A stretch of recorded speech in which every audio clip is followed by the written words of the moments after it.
Transmission వ్యవస్థలో ముఖ్యంగా ఇప్పటి వరకు మనం చూసిన పోల్స్ ఆరెస్టర్లు చూసాం, క్రాస్ ఆరం మీద పెడతారు. ఇప్పుడు మనం చూడబోయేటువంటి వ్యవస్థని ట్రాన్స్మిషన్ లైన్ అంటారు. ట్రాన్స్మిషన్ లైన్ అనేది ప్రధానంగా 3 రకాలుగా ఉంటుంది నాన్న. ఎన్ని రకాలు?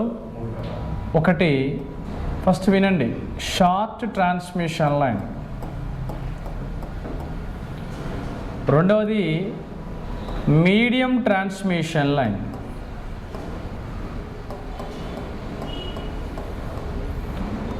మూడవది long transmission line. Short transmission line అంటే ఏమిటి అంటే, షార్ట్ ట్రాన్స్మిషన్ లైన్ సుమారు 80 కిలోమీటర్ల వరకు లోపల గనక ఉంటాయి, 80 కిలోమీటర్స్ అండ్ బిలో. 80 కిలోమీటర్ల కన్నా తక్కువగా ఉంటే దాన్ని షార్ట్ ట్రాన్స్మిషన్ లైన్ అంటాం. అంటే ఇక్కడ నుంచి హుజరాబాద్ అంతా, ఇక్కడ నుంచి నర్సంపేట, ఇక్కడ నుంచి జయశంకర్ భూపాలపల్లి, ఇది short transmission line. Short transmission line ద్వారా దేన్ని షిఫ్ట్ చేయొచ్చు? 33 kV అండ్ 11 kV అవసరాలతో పాటుగా ఈ వ్యవస్థలోనే 240 వోల్టేజ్ వ్యవస్థ ఉంటుంది, 440 వోల్టేజ్ వ్యవస్థ కూడా ఉంటుంది. Short transmission line. Short transmission అనేది దూరము తక్కువ కాబట్టి మైళ్ళ పరంగా చెప్పాలంటే ఎంత అంటాం మనం? 50 మైల్స్ అంటాం. 50 మైళ్ళ దూరం ఉంది. 1 మైల్ ఈక్వల్స్ ఎంత? 1.85 సంథింగ్ ఎంతో ఉంటుంది కిలోమీటర్స్. ఇప్పుడు ఇది 240, ఇది 440 లైన్స్లో ఉపయోగిస్తున్నాం కదా. ఈ ట్రాన్స్మిషన్ వ్యవస్థలో ఏ పాయింట్ నుండి బి పాయింట్కి మనం సర్క్యూట్ని తీసుకెళ్ళినా, ఏ పాయింట్ నుంచి బి పాయింట్కి 80 కిలోమీటర్ల దూరం ఉంది కదా, దీని గుండా మనం లైన్ వేసినా, ఏ పాయింట్ నుండి బి పాయింట్కి ఎఫెక్టివ్గా ట్రాన్స్మిషన్ని కొనసాగించుకుంటూ పోయినా, ఆ వ్యవస్థలో ట్రాన్స్మిషన్లో ప్రధానమైనటువంటి స్థిరాంకాలు 3 ఉంటాయి నాన్న. మీకు ఆల్రెడీ ఏసీ సర్క్యూట్స్లో దీని గురించి చెప్పాను. హోటల్కి వెళ్ళి ఆర్డర్ చేసి తిన్నా తినకపోయినా బిల్లు కట్టినట్టుగా, తిన్నా తినకపోయినా వన్స్ ఆర్డర్ చేసి నీ ముందుకు వచ్చాక నేను తినలేదనంటే, నీకు తినకపోతే నాకేం అవసరం, నువ్వు ఆర్డర్ చేస్తావు, బిల్లు కట్టిపోవాలి అంటావు. అవునా కదా? అంటే ఇక్కడ ట్రాన్స్మిషన్ వ్యవస్థ లోపల ఖచ్చితంగా మనం చూసుకోవాల్సిన అంశాలు.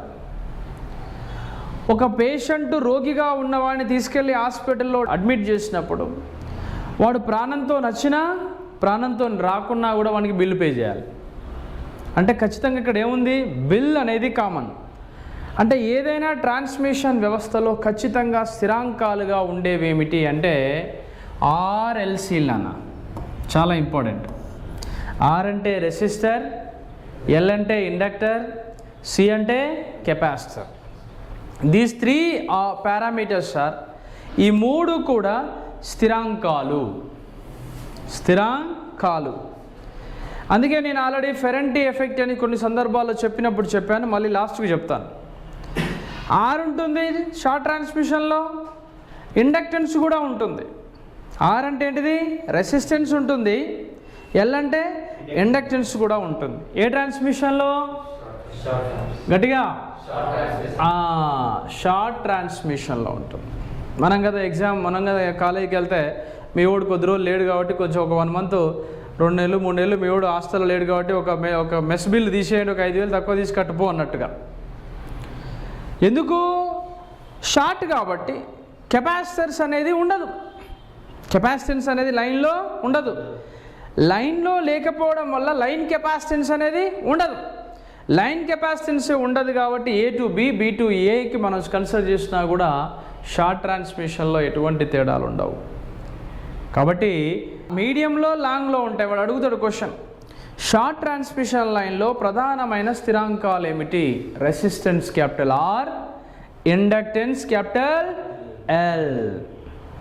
ఎల్. రెండో విషయం, medium transmission line. Medium transmission line కొనసాగింపు ఎలా ఉంటుందంటే డిస్టెన్స్ ఇక్కడ ఎంత అయింది 80 కదా, 80 నుంచి 160 కిలోమీటర్ల డిస్టెన్స్ ఉన్నదంతా కూడా మీడియం ట్రాన్స్మిషన్ లైన్. 80 నుండి 160 కిలోమీటర్ల డిస్టెన్స్ ఉన్నదంతా కూడా మీడియం ట్రాన్స్మిషన్ లైన్. ఈ మీడియం ట్రాన్స్మిషన్ లైన్లో మనకి వోల్టేజ్ అనేది 66 అండ్ 132 kV వస్తుంది. అంటే 132 kV వరకు ఏ transmission? Medium transmission line. But బాగా గమనించు, 33 kV ఉందా? ఈ 33 kVని మీడియం వోల్టేజ్ అంటారు. అర్థమైందా? 11 kV కన్నా తక్కువ ఉంటేనేమో లో వోల్టేజ్ అంటారు, 33 kV ఉంటేనేమో మీడియం వోల్టేజ్ అంటారు. బాగా గమనించుకోండి చదివేటప్పుడు. మరి 33 kV ఉంది కదా, మీడియం ట్రాన్స్మిషన్ కూడా కాదు. మీడియం ట్రాన్స్మిషన్ అంటే 66 kV నుండి 132 kV వరకు ఉంటుంది. ఏ ట్రాన్స్మిషన్ ఇది? Medium transmission. ఈ మీడియం ట్రాన్స్మిషన్లో ప్రధానమైన స్థిరాంకాలు ఏమిటి? ఆర్ఎల్సి. మీడియం ట్రాన్స్మిషన్లో ప్రధానమైన స్థిరాంకాలు ఏంటి? ఆర్ఎల్సి. రెసిస్టర్ ఉంటుంది, ఇండక్టర్ ఉంటుంది, కెపాసిటర్ కూడా ఉంటుంది. అంటే లైన్ కెపాసిటెన్స్ ఏర్పడుతుంది, అంటే డిస్టెన్స్ పెరుగుతుంది, అంటే పంపించినటువంటి సెండింగ్ వోల్టేజ్ కన్నా రిసీవింగ్ వోల్టేజ్ అనేది మారుతుంది. దేంట్లో? మీడియం ట్రాన్స్మిషన్ లైన్లో మారుతుంది. దాని తర్వాత ఉన్న లైన్ ఏమంటాం? Long transmission line. Long transmission line అంటే ఎంత? 160 కిలోమీటర్స్ అండ్ అబోవ్. 160 కిలోమీటర్లకు ఆ పైన, 160 కిలోమీటర్లు ఆ పైన ఉన్న వోల్టేజ్ ఏమంటారు? Long transmission line. ఏ లైన్ అంటారు? లాంగ్ ట్రాన్స్మిషన్ లైన్ అంటారు. ఈ లాంగ్ ట్రాన్స్మిషన్ లైన్లో మన కెపాసిటీ ఎంత ఉంటుంది నాన్న?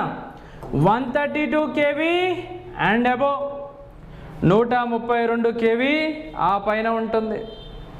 ఇక 765 kV కూడా దేని కిందకి వస్తుంది? లాంగ్ కిందకే వస్తుంది. దీనిలో పారామీటర్స్ ఏమిటి? ఆర్ఎల్సి. Resistor, inductor, capacitor. ఈ మూడింటి మధ్య ఉన్న వైపరీత్యం.